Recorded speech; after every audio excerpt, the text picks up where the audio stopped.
നമസ്കാരം. Media vision വാർത്തകളിലേക്ക് സ്വാഗതം. പേരാമ്പ്ര ബ്ലോക്ക് പഞ്ചായത്ത് കീഴിലെ വെറ്റിനറി ആശുപത്രി സ്മാർട്ട് ആയെങ്കിലും ആംബുലൻസും ഫാർമസിയും ആവശ്യത്തിന് ജീവനക്കാരെയും നിയമിക്കണമെന്ന ആവശ്യം ശക്തമാകുന്നു. ഒരു റിപ്പോർട്ടിലേക്ക്. പേരാമ്പ്ര ബ്ലോക്കിന് കീഴിലെ വെറ്റിനറി ആശുപത്രി സ്മാർട്ടായെങ്കിലും പരാധീനതകൾ ഏറെയെന്ന് ആശുപത്രിയിലെത്തുന്നവർ പറഞ്ഞു. ആവശ്യത്തിന് ജീവനക്കാരില്ലാത്തതും മൃഗാശുപത്രിക്ക് സ്വന്തമായി ഒരു ആംബുലൻസും ഫാർമസിയും അത്യാവശ്യമാണ്. ആട്, പശു, കോഴി, താറാവ് എന്നിവയ്ക്കുള്ള അത്യാവശ്യ മരുന്നുകളാണ് ആശുപത്രിയിലുള്ളത്. എന്നാൽ ഓമന മൃഗങ്ങളായ നായ, പൂച്ച, പക്ഷികൾ എന്നിവയ്ക്കുള്ള മരുന്നുകൾ ആശുപത്രിയിൽ ലഭ്യമല്ല. നായകൾക്കുള്ള ക്യാൻസർ മരുന്ന് പേരാമ്പ്രയിലെ ഒരു മെഡിക്കൽ ഷോപ്പിലും കിട്ടാനില്ല. ഇതിനായി കോഴിക്കോടിനെയോ കണ്ണൂരോ പോയി കൊണ്ടുവരണം. ആശുപത്രിയിൽ തന്നെ ഒരു ഫാർമസി തുറന്നാൽ ഏറെ ഉപകാരമാവും. കന്നുകാലികളെയും പക്ഷിമൃഗാദികളെയും കെട്ടിയിട്ടും കൂട്ടിലിട്ടും പുറത്തുപോയി മരുന്നു വാങ്ങേണ്ട അവസ്ഥയിലാണെന്ന് മൃഗാശുപത്രിയിലെത്തുന്നവർ പറഞ്ഞു. ഞാൻ റീന ടീച്ചറാണ്. എൻ്റെ വീട്ടിൽ വളർത്തുന്ന ഡോഗിനെയും കൊണ്ടുവന്നതാണ്.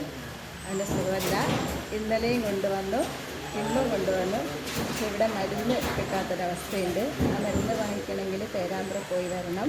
ഇപ്പം ഭാരിച്ച ചിലവാണ്. സാധാരണക്കാർക്ക് ഇത് വളരെ ബുദ്ധിമുട്ടുള്ള ഒരവസ്ഥയാണ്. ഇവിടെ അത്യാവശ്യമായിട്ട് ഒരു ഫാർമസിയും ഒരു ആംബുലൻസും വേണമെന്നുള്ളതാണ് ആഗ്രഹം.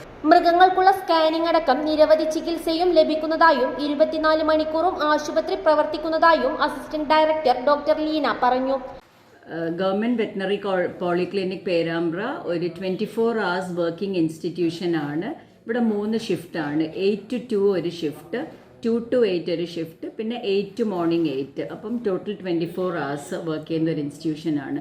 ഇവിടെ ആവറേജ് ഒരു ദിവസം 60 to 70 കേസസ് ആണ് പ്രസൻറ്റഡ്. അതായത് ഇവിടെ കൊണ്ടുവരുന്നതും പിന്നെ ഫീൽഡിൽ പോയി ട്രീറ്റ് ചെയ്യുന്ന കേസും എല്ലാം കൂടിയിട്ട് ഒരു 60-65 കേസ് ഇവിടെ എല്ലാ ദിവസവും ഉണ്ട്.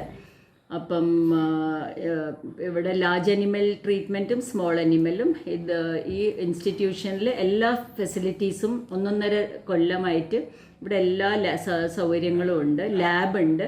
ആധുനികമായിട്ട് വളരെ എല്ലാം ഡയഗ്നോസ്റ്റിക് ഫെസിലിറ്റീസ് ഉള്ളൊരു ലാബ് നമ്മളിവിടെ സ്റ്റാർട്ട് ചെയ്തിട്ടുണ്ട്. പേരാമ്പ്ര ബ്ലോക്ക് പഞ്ചായത്ത് ആണ് ഇതിൻ്റെ ഫണ്ടിങ് ഒക്കെ. അപ്പം വളരെ നല്ല രീതിയിൽ പോകുന്നൊരു ഇൻസ്റ്റിറ്റ്യൂഷനാണ്. ഇവിടെ ഡോക്ടർ ജിഷ്ണു MS നേതൃത്വത്തിൽ ഒരുപാട് സർജറീസ്, ലാർജ് അനിമലും സ്മോൾ അനിമൽ സർജറീസായിട്ട് ഒരാഴ്ചയിൽ തന്നെ ഒരു 5-6 സർജറീസ്, ഒരാഴ്ചയിൽ അല്ല ഒരു 10-15 സർജറീസ് ഒരു ആഴ്ചയിൽ തന്നെ ഇവിടെ ചെയ്യുന്നുണ്ട്. ലാർജ് അനിമലും സ്മോൾ അനിമലും ഒക്കെ ചെയ്യാറുണ്ട്.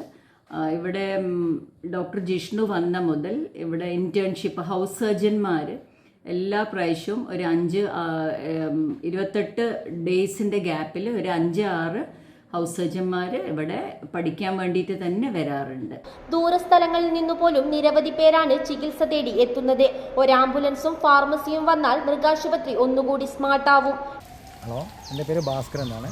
ഞാൻ കാരയാട് നിന്നാണ് ഇവിടെ വന്നത്. പേരാമ്പ്ര ബ്ലോക്ക് വെറ്റിനറി ഹോസ്പിറ്റലിൽ വന്നതാണ്. ഒരു പൂച്ചനെയും കൊണ്ടാണ് വന്നത്. പക്ഷേ ഇവിടെ പൂച്ചക്കൊന്നും മരുന്നൊന്നും കിട്ടുന്നില്ല. ഒരു നല്ലൊരു കേരളത്തിൽ വെച്ചൊരു നല്ലൊരു ഹോസ്പിറ്റലാണെന്ന് പറഞ്ഞിട്ടാണ് ഞങ്ങൾ അരിക്കുളത്തുനിന്ന് ഇവിടെ വന്നത്. അടുത്ത അരിക്കുളം ഹോസ്പിറ്റൽ ഉണ്ടായിട്ട് കൂടെ ഞങ്ങൾ പേരാമ്പ്ര വന്നത്. ഇവിടെ എല്ലാ മരുന്നും പുറത്തേക്ക് എഴുതുന്നത്. അതിനൊരു കാരണം അന്വേഷിച്ചപ്പോൾ ഒരു ഫാർമസിസ്റ്റിൻ്റെ കുറവുള്ളതുകൊണ്ടാണ്, ഒഴിവ് നികത്താത്തതുകൊണ്ടാണെന്നാണ് ഡോക്ടർ പറഞ്ഞത്. ഇവിടെ നമ്മൾ അന്വേഷിച്ചപ്പോൾ മനസ്സിലായത് അത് തന്നെയാണ്. അപ്പോൾ അതിന് വേണ്ടി ഒരു നടപടി എന്തായാലും എടുക്കണമെന്ന്. News bureau, media vision.